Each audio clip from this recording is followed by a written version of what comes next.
Welcome to Backstage with Geoffrey Morrissey. We are backstage at the Orpheum Theater. Such a cool place. Always nice to be in a theater as opposed to a club every once in a while. But I'm joined by Kenny and Chris from The Head and the Heart. Guys, thank you so much for taking the time for me today, and how's everything been going? Sure, yeah. It's been really good. We're a couple weeks into tour.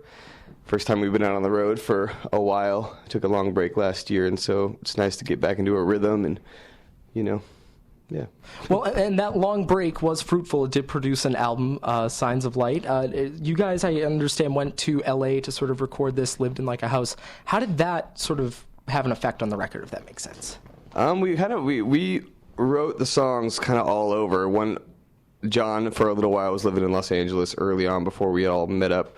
And then we were at a studio in Stinson Beach in Northern California, all of us for about a month, and then in El Paso at a studio for a bit, and then we recorded the record in Nashville over the course of a couple months.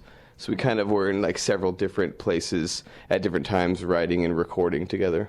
Oh, nice. And sort of I read that a theme, or theme might not be the right word, but like travel is something that is sort of apparent on the record. If you guys could travel to one place either for inspiration or for pleasure, where would you guys want to go?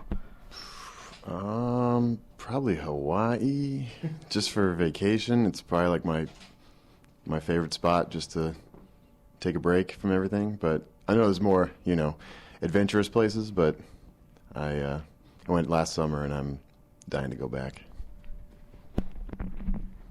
Yeah, I've always wanted to try Hawaii as well. Like, it just seems like a gorgeous place. But, and sort of like on that note, is there somewhere that you guys find that you're most creatively active, like a special room in the house or a coffee shop back home that like inspiration comes to you?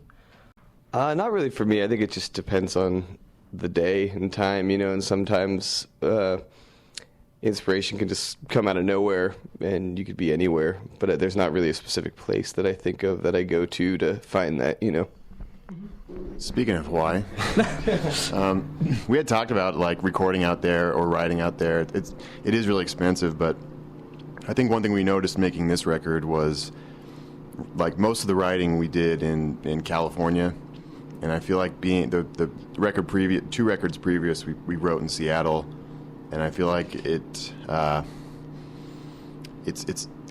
nice and it's a little more fun when you're in some like nice weather.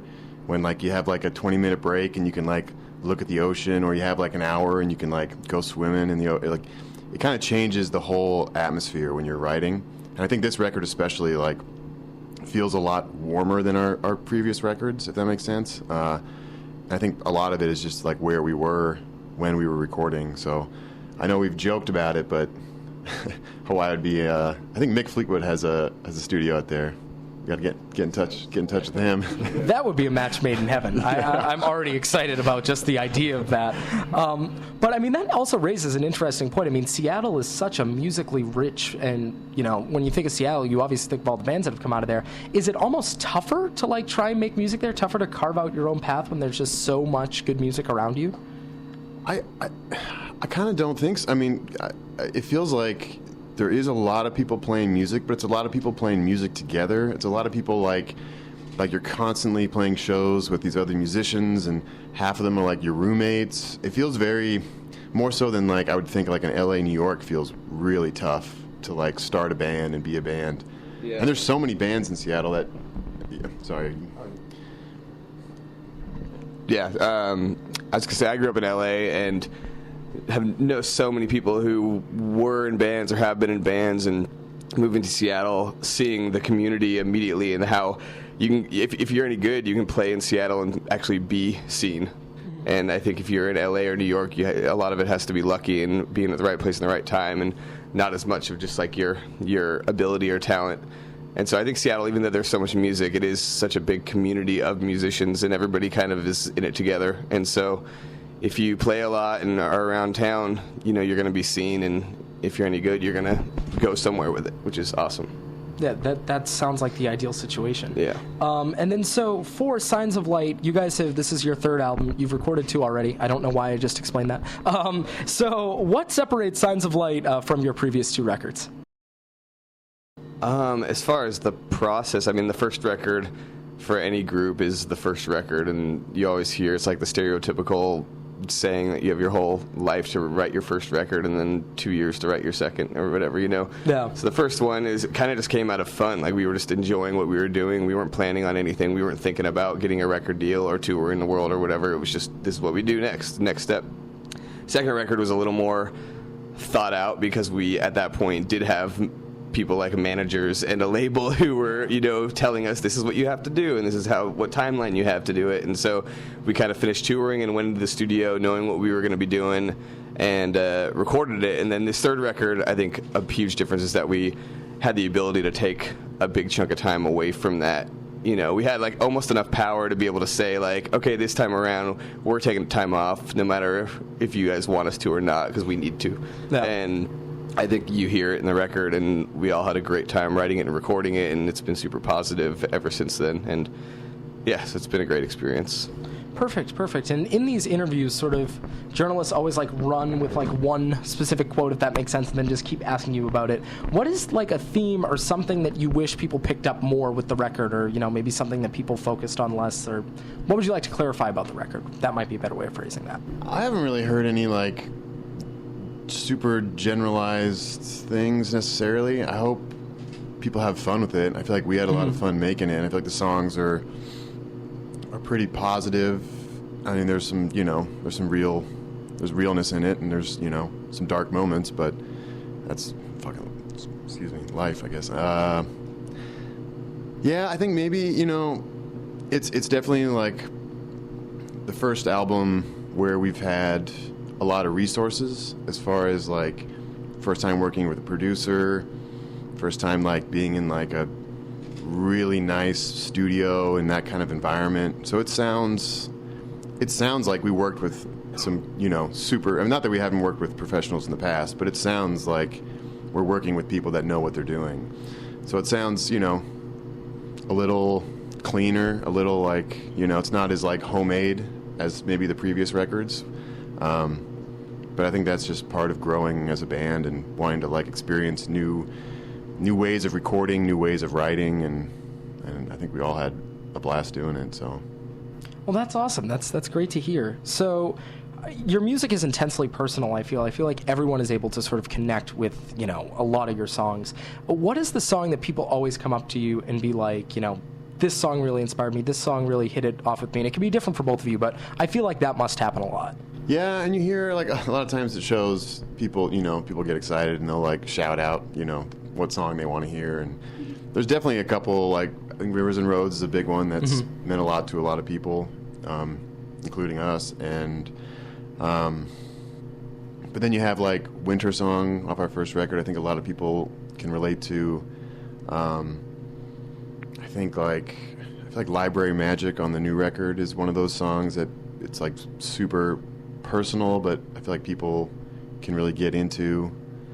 It's kind of, but then you have like, you know, people that really, you know, want to hear like that not weird, but like that song that you never play on your second record. Like people love it and want to hear it. It's so different for everybody. Like, and it's cool to see that it's not just, you know, the same song every time, you know. Well, that's good. And the song Rivers and Roads specifically, I imagine this tour must have taken on a little bit of a different meaning with Josiah being sidelined and about being, you know, missing friends. How have you guys been able to adjust and work through that in his absence? We have a guy, a friend who's playing with us and kind of helping out and filling in, and it's hard. I mean, he's a huge part of the band, and it's you know, it's like losing a finger or something. I don't know. It's just he's definitely missed every show, and but you kind of just have to keep going and hope he's back soon, you know. It's, I mean, just on a personal note, it's so beautiful to see how supportive you have all been and all of your fans have been with this. It's just been something that's really sort of touched me personally, especially with the, you know, issues of addiction that we have in Massachusetts. I think it's really inspired a lot of people, and I can't thank you guys enough for it. Yeah. But for a lighter note, if you guys could cover an album, what a segue that was. If you guys could cover an album, what album do you think The Head and the Heart would just really nail if you covered it like front to back?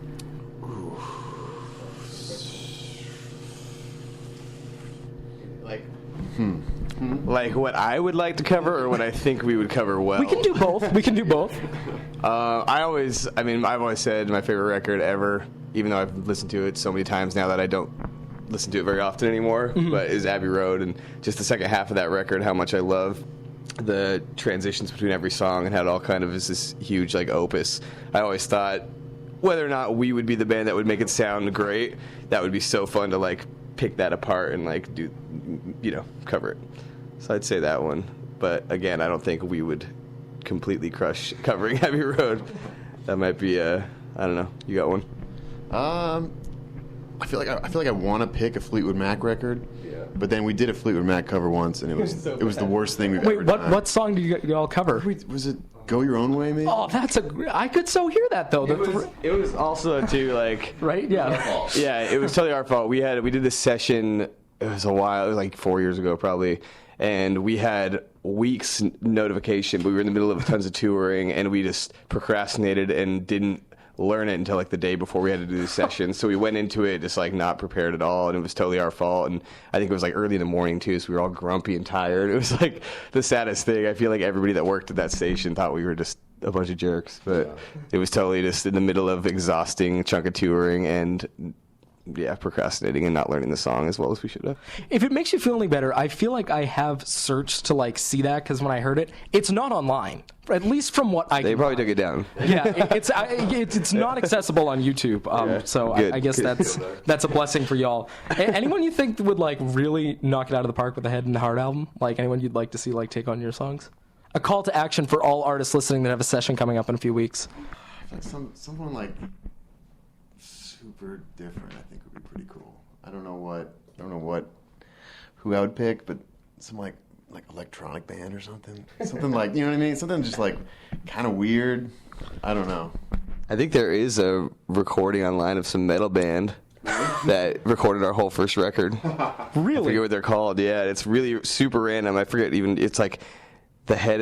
You search like the head in the something, and it's just like heavy metal versions of our songs. And you could tell they just did it like in a day. They just like for fun, like they're all players, and so it was super easy. But that was awesome to listen to. It's just such a different approach, That's very cool. And then, so this will be my last question for you guys. Who are you all listening to on the bus, on tour? Who's been in your ear? I feel like this whole tour I've been pretty much listening to like late 80s, like Don Henley, Bruce Hornsby, just like that weird era that like all those bands kind of like, it's like the MTV era, sort of, the beginning of MTV, but instead of like the Madonnas and the the Billy Idols, I feel like I'm like super into like that production era, but with these like classic great songwriters, I guess. That's kind of what I've been listening to pretty much for like a handful of months now. It's heavy rotation, and but yeah, you got any jamming on? Not really. I feel like I'm kind of bad at listening to a lot of newer music. I kind of always just resort to the stuff that I have always loved grew up listening to. That's been around so much, the Hornsby and the Eagles and Henley, that I feel like I've like secondhand listened to a lot of that recently. But in my spare time, especially in the middle of touring and stuff, some people are different, but I find personally that I prefer like a lot of silence when I'm around music so much. When I'm home and I'm not touring, then I listen to music a lot, but I don't listen to a whole lot while I'm out on the road. Watch a lot of movies and stuff. Yeah, I can totally see that. Just sort of like when it's your job, you just want to leave it on the stage. And I know I said that was my last question. I thought of one more. I think especially with, kids my age, like 18, 19, y'all are certainly an inspiration, a band that they look up to. What advice would you give to younger musicians? Oh, man, I guess, if you're playing music and that's what you're trying to do, just practice hard, I guess. I mean, it's hard. It's such a dumb thing to say, but when I was 18, I was just going to tons of shows and trying to play as much as possible and stay out of trouble, really. And I wasn't always good at that, but, you just got to meet people and be open to meeting people and trying things out, because if you don't do that, then you'll never get anywhere, Certainly. And be a team player. I think one thing that really worked in our favor is finding like a group of people that are like super committed. I know it's hard to do when you're just jamming and you're just trying to like meet people to play with. But at some point, I feel like we all like decided that we were going to like really try to do this, and I feel like we all committed like time and a lot of effort. And I feel like it's not like the world of like playing music and jamming and like meeting new people is not a very like concrete or like committal environment necessarily. Everyone kind of just wants to, you know, but at some point, like taking that leap and like making those sacrifices, if you don't, I feel like it's at some point when you see an opportunity, I feel like you just have to like totally commit to it. And I feel like that was the one thing I think we did really, really well as a group is at a moment when we thought we, you know, could do something, we all, you know, put in 100% and went for it. Very, very solid advice from a great band. The Head and the Heart has joined us today. Their album is Signs of Light. They're on tour now. If you have the chance to go see them, please do. Kenny and Chris, thank you so much. Thank you. Yeah.